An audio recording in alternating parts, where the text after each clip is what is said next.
I'd like to welcome Rory McIlroy to the interview area for the 2023 Genesis Invitational. Thanks for joining us, Rory, for a few minutes. I guess we'll just start with you just finished playing the Pro-Am.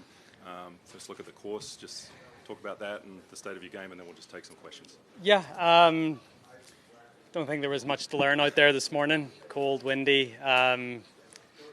Thankfully, most of us have played Riviera quite a lot, so nothing really new to learn when you come back. But yeah, conditions were pretty tough out there this morning, and looks like the weather forecast is going to improve as the week goes on. So hopefully that's the last of the wind that we have to deal with.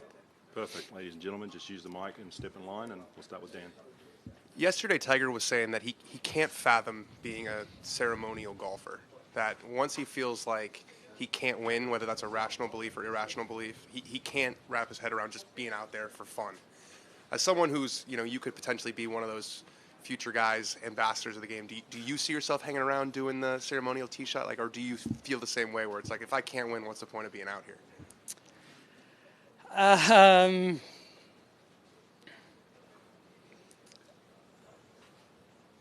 The answer that I want to give you is that I love the game enough to be okay with being a ceremonial golfer, but I don't know if my competitive drive in this game, I'm not a very competitive person. I only really am competitive in golf, but I don't know if that competitive drive towards this game would let me be happy not contending to win golf tournaments. That to me is a pretty frustrating place to live when your entire career you've strived towards trying to win golf tournaments. I mean, if I want to play golf, I can play it at home with my friends and my family and enjoy it that way. I don't think you'd need to struggle in front of thousands of people to enjoy the game of golf. So I'd sort of be in a similar boat to Tiger in that regard. But isn't it sort of like a rite of passage? I mean, Jack and Arnie, those guys all hung around, and Gary Player, they've hung around the game forever. Yeah, I mean, I think Tiger will still hang around the game forever. You think about his presence, you think about what he's doing in terms of hosting. Like, he'll host this event, hopefully, for a lot of years. I'm pretty sure he'll still turn up to the Champions Dinner at Augusta.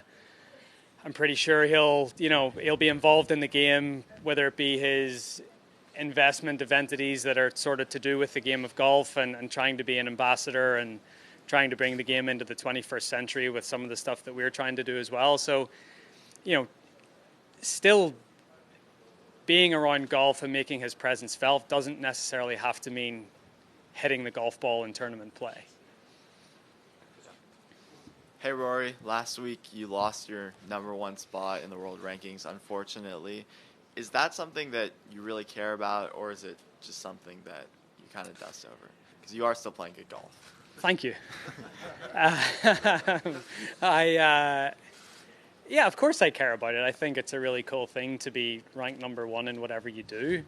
But I think it just goes to show the level of depth and the level of talent that's out here, that I literally have one average week. It wasn't even a bad week, just an average week, and there's always someone waiting in the wings to overtake you or to come and try to take that mantle from you. So I think it's a great thing for the game, the fact that there's always someone there waiting to take the title away from you. So I've got a chance to get it back this week, and hopefully it's a bit of a sort of hot potato thing where me, Scotty, and John sort of pass it around a little bit, because it means we're all playing great golf.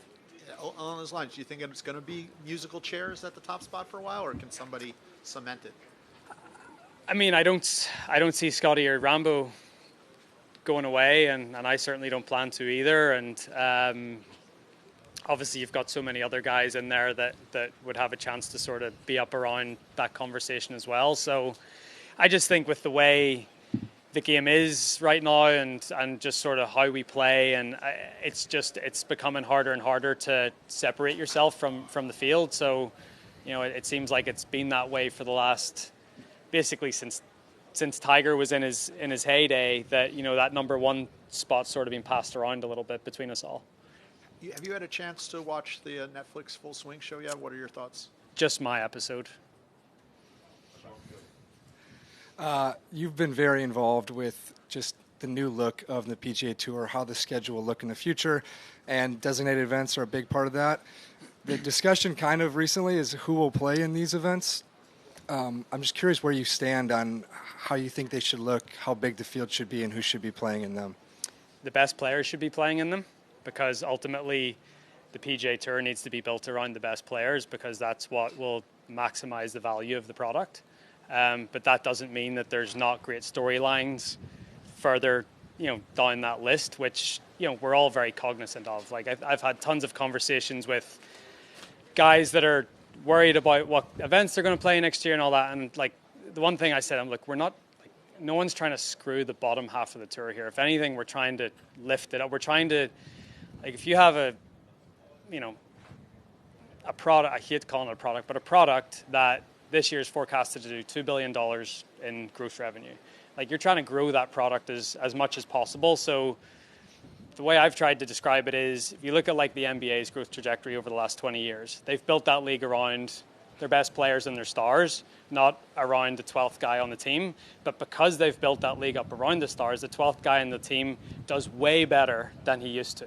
So that's sort of the way I've been trying to tell it. Like, does it mean that the tour is going to get more competitive? Yes. Does it mean that, instead of, the way that you even look at the new look at the playoffs, like 125 used to make the playoffs, now it's 70. It's just becoming a more competitive product.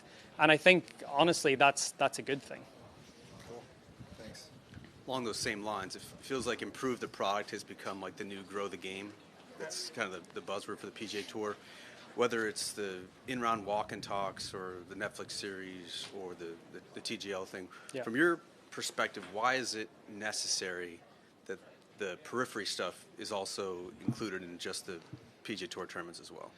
Periphery stuff as in like the Netflix show, TGL, all that stuff? Like, why is it all necessary to be packaged together? So I think,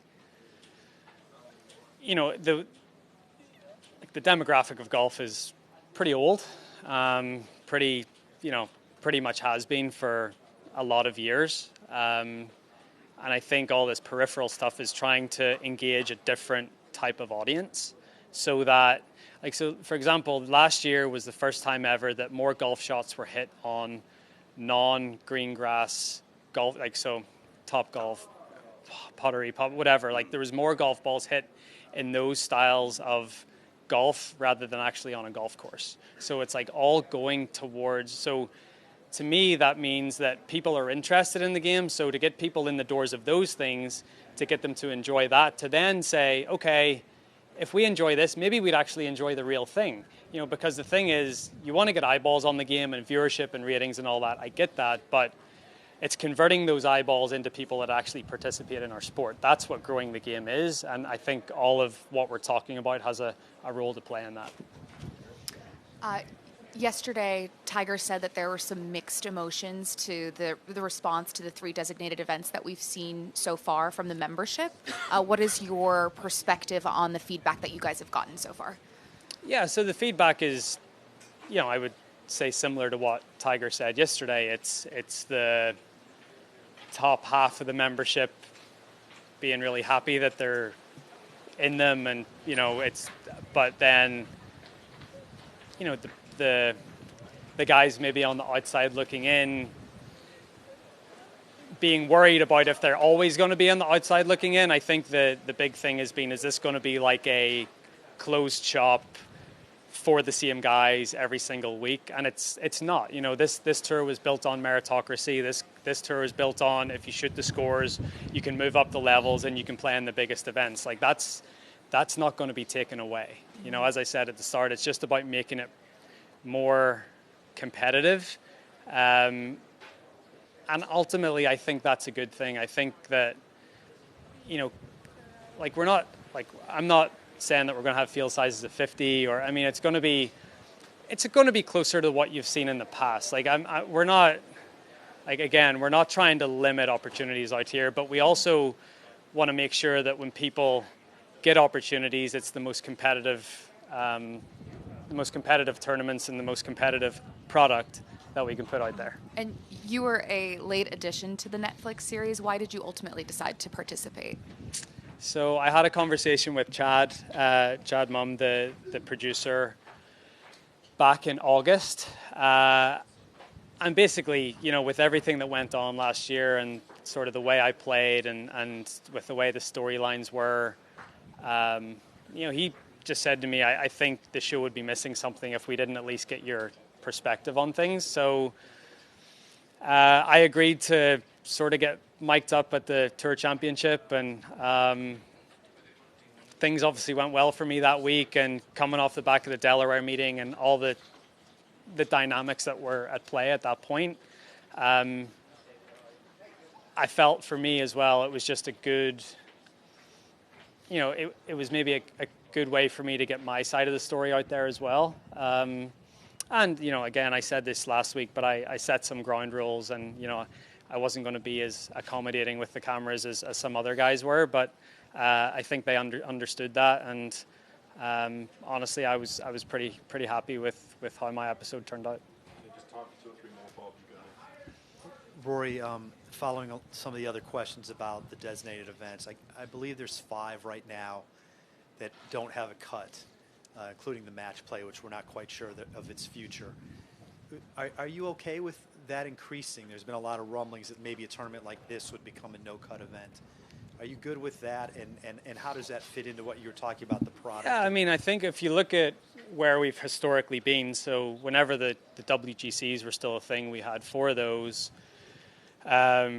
We had the 2 playoff events. Now that's went to 3. So that's 2. So that's 6. And then you had the 2 fall events, CJ and Zozo. So that historically we've had tournaments that haven't had cuts, and there wasn't really any grumbling about it before Liv came along, right? Like that's sort of.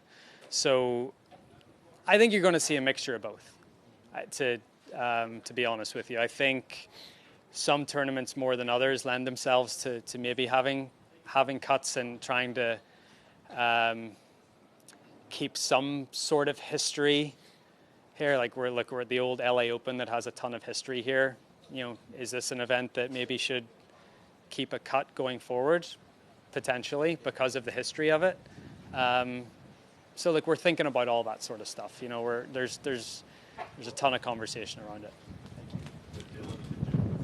Is worrying about the product ever hard to balance with your primary occupation, which is 100%. winning golf tournaments? I sort of needed to go off the grid for a few weeks in December.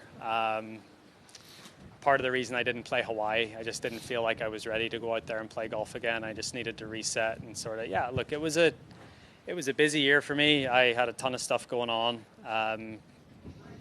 But I sort of knew going into this year that it was sort of going to be maybe not quite a repeat of last year, but there's still a lot of stuff that needs to be decided. And, for better or for worse, I'm part of that conversation. I'm on the board of the tour, and I need to be a part of it. So, would I love to just get back to playing golf at some stage? Absolutely.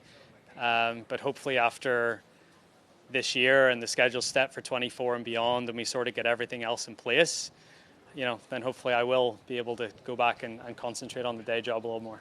Not that I don't concentrate on it, but, a lot of my extra time's taken up with a lot of this stuff. Just kind of on that topic, Rory, busy year. You have events you have to play now. Major championships are going to some places that you have some history, and then one you don't have history with, and then the Ryder Cup. What are you doing to prepare for those events while juggling all this other stuff? Are you still a go to the venues separately kind of guy, or is your time now just is that impossible to do? No, it's not impossible. It's just whether it's worthwhile. So obviously a lot of guys went to LACC this week to see it. I thought in these conditions and in the way the golf course is, I didn't think there was much point. It's playing way longer than it's going to during the week. The ball's not running the way it's going to during that week. So I just didn't think it would be a worthwhile trip to go there on Monday and see the place when I could get there the week of and get a better idea of, really put a lot of work into those 3 days and get a better idea of how the golf course is actually going to play. So, I just didn't feel like it would be, maybe nice to go and see it and say that I've played LACC, which I never have, but I I just think I'll get a better idea the week of. Obviously, there's Augusta, Hoylake, and Oak Hill. So I've played Hoylake and Oak Hill quite a few times. I'm actually a member of Oak Hill, so I've been up there. I think the redo by Andrew Green's really good. Again, I've only seen it in the sort of fall time, so which I guess could be similar to spring, depending on what weather we get up there. But yeah, I think the one thing I would say about preparation and sort of seeing golf courses is like you can be as prepared as possible, but if you can't execute on that given week, I'd take execution over preparation any day of the week. So essentially rest over and making sure your game's in good shape rather than worrying about what spots to miss it in. Thank you, everyone. Thank you. Rory. Appreciate your time. Thank you. Rory,